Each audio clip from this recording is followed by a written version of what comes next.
Hello everyone, तो आज हम एक्सरसाइज 14 का एग्जांपल नंबर 18 सॉल्व करेंगे। तो देखते हैं क्वेश्चन क्या है। क्वेश्चन है an aeroplane when flying at a height of 3000 metres from the ground passes vertically above another aeroplane at an instant when the angles of elevation of the two planes from the same point on the ground are 60 degree and 45 degree respectively. पहले यहां तक का हम figure बनाएंगे, समझेंगे कि question क्या है, उसके बाद आगे पढ़ते हैं। तो क्वेश्चन में क्या है कि एक एरोप्लेन है जो कि ग्राउंड से 3000 की ऊंचाई पे, मतलब 3000 मीटर की ऊंचाई पे उड़ रहा है। ठीक है, जैसे कि पहले हम ग्राउंड बनाते हैं, तो ये मान लेते हैं मेरा ग्राउंड है। ठीक है, अब किसी समय पे एक एरोप्लेन है जो कि ग्राउंड से 3000 मीटर की ऊंचाई पे उड़ रहा है। ठीक है, तो यहां पे भी हम एरोप्लेन को एक पॉइंट साइज ऑब्जेक्ट मान के चलेंगे, क्योंकि क्वेश्चन में कहीं भी एरोप्लेन का हाइट ब्रेथ कुछ मतलब दिया नहीं गया, तो पॉइंट मान के चलेंगे। ठीक है, तो मान लेते हैं कि किसी इंस्टेंट पे एक एरोप्लेन है जो कि 3000 मीटर की ऊंचाई पे है। ठीक है, अब ये एरोप्लेन उस समय एक और एरोप्लेन के जस्ट वर्टिकली ऊपर है। ठीक है, बात को समझेंगे। क्वेश्चन में दिया गया है कि एक एरोप्लेन है जो कि किसी समय पे ग्राउंड से 3000 मीटर की ऊंचाई पे उड़ रहा है, और वो एरोप्लेन एक और एरोप्लेन के जस्ट ऊपर है। ठीक है, जस्ट वर्टिकली ऊपर। वर्टिकली का मतलब होता है जस्ट उसके ऊपर है। तो जैसे कि ये एक एरोप्लेन हुआ और इसके नीचे एक और एरोप्लेन है, उसी समय पे एक और एरोप्लेन उसके नीचे से जस्ट पास किया। ठीक है, अब समझेंगे बात को। यहां पे हम ग्राउंड को रिप्रेजेंट कर रहे हैं। ठीक है, अब आगे क्वेश्चन बोल रहा है कि ग्राउंड पे कहीं एक पॉइंट है। ठीक है, मान लेते हैं ग्राउंड पे कहीं यहां पे पॉइंट है, और इस पॉइंट से हम इन दोनों एरोप्लेन को ऑब्जर्व कर रहे हैं, देख रहे हैं। ठीक है, तो जब इन दोनों को देखेंगे तो लाइन ऑफ साइट क्या होगा, तो इसके केस में लाइन ऑफ साइट कुछ ये होगा, और सेकंड वाले के केस में लाइन ऑफ साइट कुछ ये होगा। ठीक है, ये स्ट्रेट लाइन है। अब एंगल ऑफ एलिवेशन कितना है, तो एक 60 डिग्री है और एक 45 डिग्री है। तो इस वाले केस में एंगल ऑफ एलिवेशन 60 डिग्री होगा, जाहिर सी बात है, क्योंकि यहाँ पे एंगल ज्यादा बन रहा है, और यहाँ पे एंगल ऑफ एलिवेशन कितना होगा, 45 डिग्री। ठीक है, ये 45 हो गया और ये कितना हो गया, 60 डिग्री हो गया। ठीक है, अब क्वेश्चन को फिर से पढ़ेंगे। क्वेश्चन है an aeroplane when flying at a height of 3000 metres from the ground passes vertically above another aeroplane। ठीक है ना, ये मतलब जस्ट एक और एरोप्लेन है जिसके जस्ट ऊपर ये उड़ रहा है। ठीक है, पास कर रहा है जस्ट ऊपर।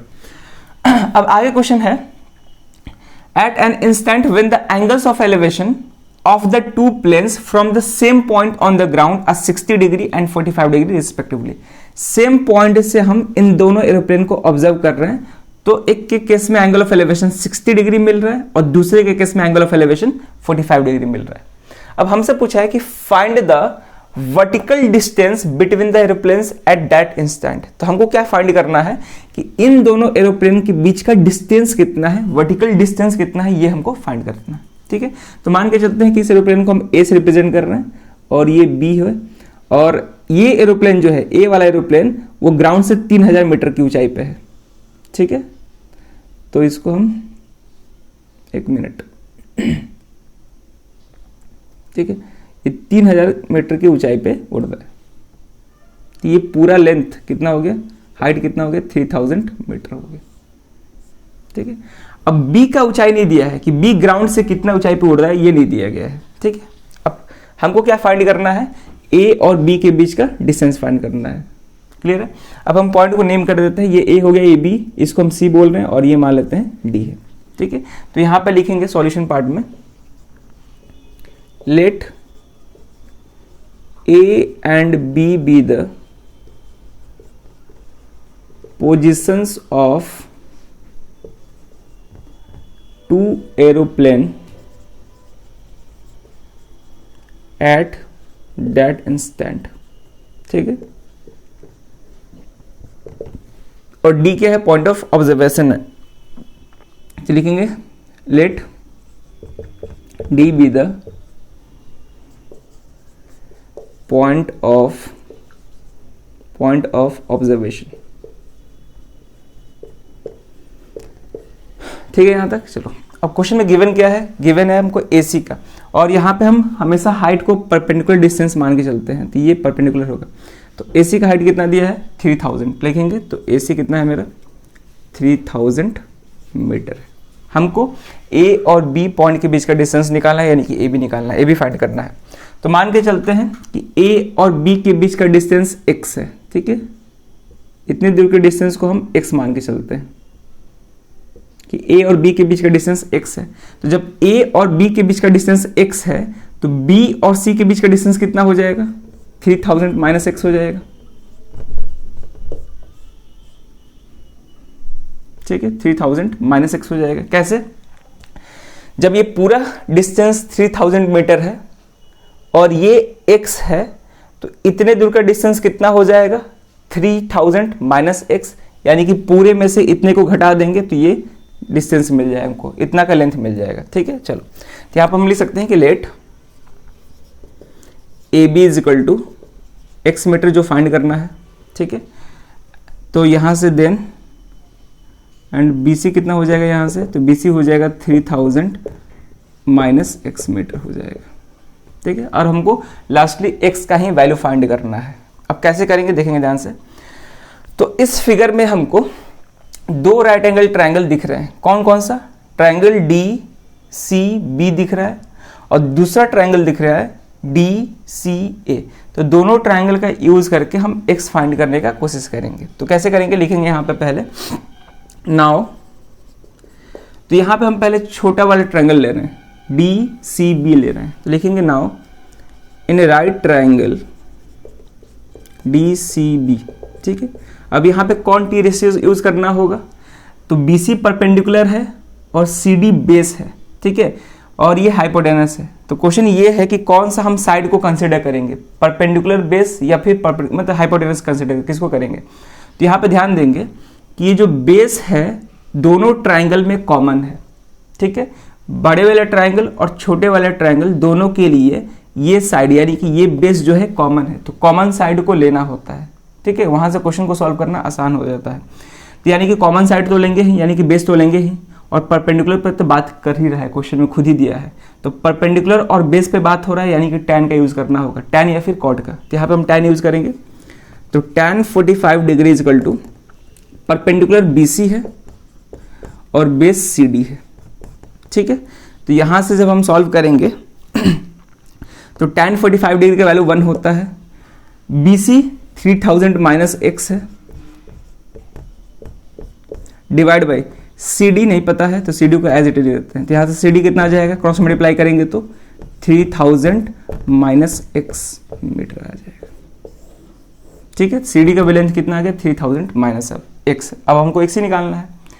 अब हम बड़े वाले ट्रायंगल का यूज करेंगे, तो जगह है नहीं तो पहले इतना वीडियो को पॉज करके नोट कर लो।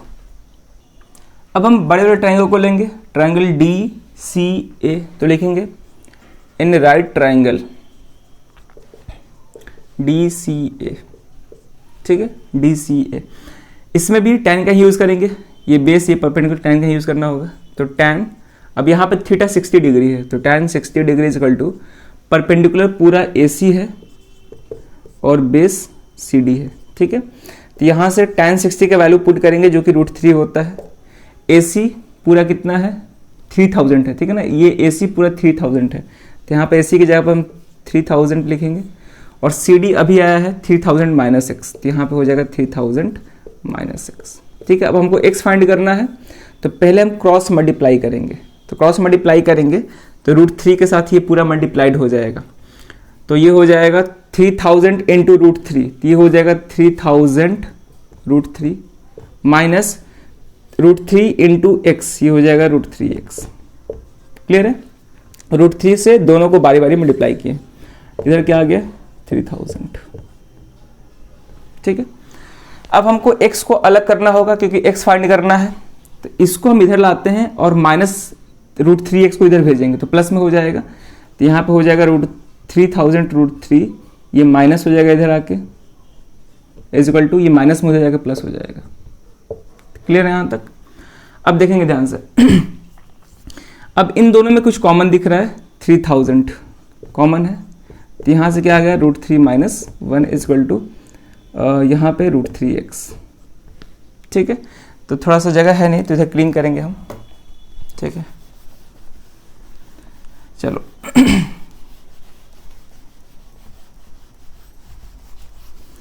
अब हम देखेंगे इधर,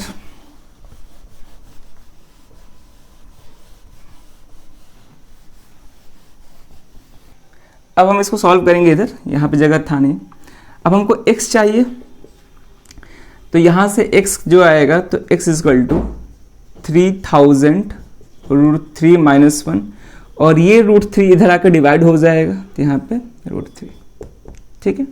इसको चाहे तो रेशनलाइज कर सकते हैं क्योंकि इरेशनल फॉर्म में है, तो रेशनलाइज जब करेंगे तो √3 से ऊपर नीचे मल्टीप्लाई होगा, तो 3000 यहाँ पे √3 - 1 डिवाइड बाई √3 ऊपर नीचे मल्टीप्लाई करेंगे, ठीक है। तो ये क्या हो जाएगा 3000 इंटू √3 - 1। अच्छा, √3 का वैल्यू पुट कर देते हैं, ठीक है ना। √3 का वैल्यू 1.732 बोल रहा है, तो यहाँ पे हम लिख सकते हैं 1.732 - 1, और यहाँ पे इंटू √3 डिवाइड बाई, यहाँ पे √3 इंटू √3 3 हो जाएगा, ठीक है। √3 इंटू √3 का स्क्वायर जो कि 3 हो जाएगा, तो ये कैंसिल हो जाएगा, तो कैंसिल हो जाएगा, तो ये 1000, ठीक है। तो कितना आ जाएगा मेरा फिर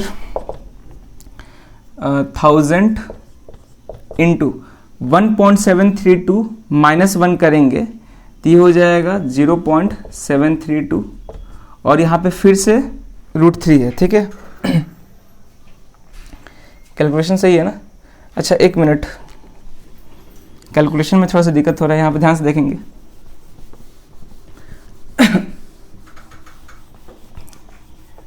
ठीक है, यहाँ पे ध्यान से देखेंगे, हम √3 से इन दोनों को मल्टीप्लाई कर रहे हैं, तो ये जो √3 है √3 से मल्टीप्लाई होगा तो 3 हो जाएगा, तो 3000 ये हो जाएगा 3 माइनस ये √3 हो जाएगा, ठीक है, ऐसे ठीक रहेगा, डिवाइड बाई यहाँ पे ये मल्टीप्लाई होकर 3 होगा, ये कैंसिल होगा तो 1000, तो यहाँ से आ गया 1000 इंटू 3 माइनस √3 का वैल्यू कितना रखना है 1.732, ठीक है। अब इसको सॉल्व करेंगे तो हो जाएगा 1000 इंटू 3 माइनस 1.732 कितना हो जाएगा ये, अगर हम 3 में से 1.732 माइनस करेंगे तो ये हो जाएगा 8, ये 6, ये 2 और 1.268, ठीक है ना। तो 1.268 हो जाएगा, तो जब 1000 से मल्टीप्लाई करेंगे तो हो जाएगा इतना मीटर, ठीक है, 1268 मीटर हो जाएगा। क्लियर है, यानी कि दोनों एरोप्लेन के बीच का वर्टिकल डिस्टेंस कितना है 1268 मीटर है। तो लास्ट में ले सकते हैं therefore distance between the aeroplanes eight that instant is कितना 1268 मीटर, ये आंसर होगा, ठीक है, 1268 मीटर आंसर होगा। क्लियर है, तो ऐसे करना था। तो यहाँ पे ए और बी के बीच का डिस्टेंस फाइंड करना था, वर्टिकल डिस्टेंस, यानी कि उसके जस्ट ऊपर है, एक दूसरे के जस्ट ऊपर है, ठीक है। तो कितना आ गया 1268 मीटर। काफ़ी अलग क्वेश्चन था, बढ़िया क्वेश्चन था ये, ठीक है ना। इस तरह के क्वेश्चन को प्रैक्टिस करते रहेंगे, और ये क्वेश्चन CBSE 2008 में भी पूछ चुका है, तो उस हिसाब से इंपॉर्टेंट क्वेश्चन है, ठीक है। चलिए, तो इस वीडियो में यही क्वेश्चन रहेगा, अब मिलते हैं नेक्स्ट वीडियो में नए क्वेश्चन के साथ। Thank you.